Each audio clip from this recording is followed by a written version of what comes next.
Hello hi నమస్తే అందరికీ. ఈరోజు మనం మటర్ పన్నీర్ చేసుకుంటున్నాం.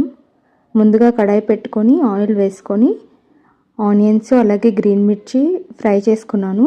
కొంచెం అల్లం వెల్లుల్లి పేస్ట్ యాడ్ చేసేసాను. అల్లం వెల్లుల్లి పేస్ట్ వేగిన తర్వాత కొంచెం పసుపు కూడా కొంచెం పచ్చివాసన పోయేంత వరకు వేపుకున్న తర్వాత గ్రీన్ పీసెస్ వేస్తున్నాను. తర్వాత కొంచెం సాల్ట్ యాడ్ చేశాను. గ్రీన్ పీస్ బాగా ఉడికిన తర్వాత ఒక 3 టమాటోస్ని పేస్ట్ చేశాను. ఆ పేస్ట్ కూడా వేసేసుకొని కొంచెం సాల్ట్ వేసేసుకొని మూత పెట్టేసుకుంటున్నాను. ఇప్పుడు పన్నీర్ యాడ్ చేసేస్తున్నాను. మనం సాల్ట్ చూసుకుంటూ వేస్తున్నాను నేను. ఒకసారి బాగా కలిపేసుకొని కాశ్మీరీ రెడ్ చిల్లీ పౌడర్ వేసాను 2 స్పూన్లు. అలాగే కొంచెం గరం మసాలా యాడ్ చేశాను. తగినంత వాటర్ పోసేసుకొని కొంచెం కొత్తిమీర వేసుకొని ఒకసారి కలిపేశాను. కొంచెం వాటర్ అంతా ఇంకిపోయిన తర్వాత కసూరి మెతి యాడ్ చేశాను.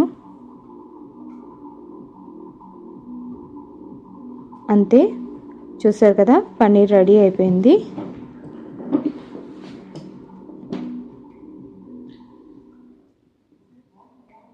లాస్ట్లో కొంచెం కొత్తిమీర యాడ్ చేసేసి దించేసాను. ఇప్పుడు జీరా రైస్ ప్రిపేర్ చేసుకుందాం. కొంచెం ఆయిల్ వేసుకొని ఒక స్పూన్ నెయ్యి కూడా యాడ్ చేశాను. ఒక 2 స్పూన్లు జీలకర్ర అండ్ ఒక 2 పచ్చిమిరపకాయలు ఫ్రై అయిన తర్వాత కొంచెం కరివేపాకు యాడ్ చేశాను.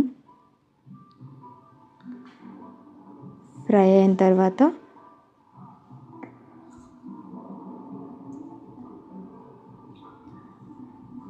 రైస్ వాష్ చేసి పెట్టుకున్నాను. ఒక 20 మినిట్స్ బాగా నానిన rice, basmati rice, hot water add చేసేసాను.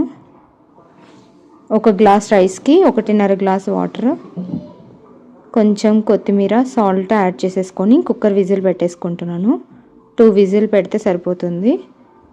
రైస్ రెడీ అయిపోయింది.